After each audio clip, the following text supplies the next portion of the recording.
This will be part 4 of my Outlander Season 7, Episode 4 review. This will be all about the hunters, so if you are looking to avoid spoilers from the show or the books, please do keep on scrolling. These are two characters that I've been super excited to finally see in the show. They're going to be around for a while, so I was very nervous that I wouldn't like how they were being portrayed, but what I've seen so far, I actually really like both of these actors. We saw a lot more of Rachel this episode than we did of Denzel, but that will likely change in the next episode. There's so much about each of these characters that I probably can't fit into this video, but for some backstory, these two are siblings. Denny is the older of the two. Their mother died giving birth to Rachel, and then their father passed away a few years later. He drowned.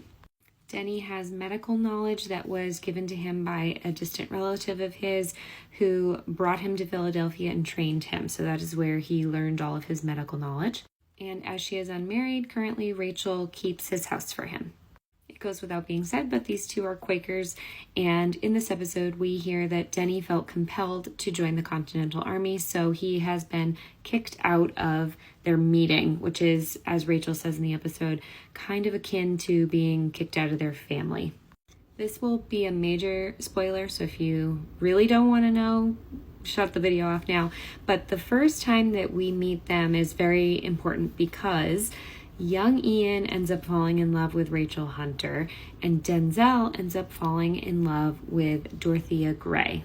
Now, without getting into a whole big Outlander family tree, Dorothea Gray is Lord John Gray's niece, so William's cousin. So there's a whole lot of interpersonal relationships going on, and even more ways that William is being tied closer and closer to Ian and, by default, Jamie.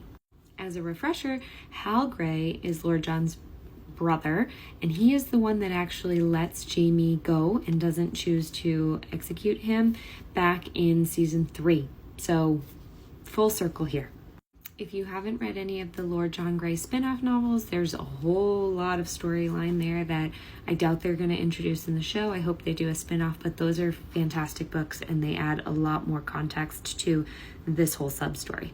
Touched upon this in a previous video, but where young Ian eventually falls in love with Rachel, she then becomes the target for Archbug, who promised Ian that when he had something worth losing, he would come back for him, and that does play out and will likely play out later this season. But the plot twist here is that William actually falls in love with her first, and then is upset and heartbroken and very angry at young Ian when she actually has feelings for him instead of William. So I'm really excited to see that play out this season too.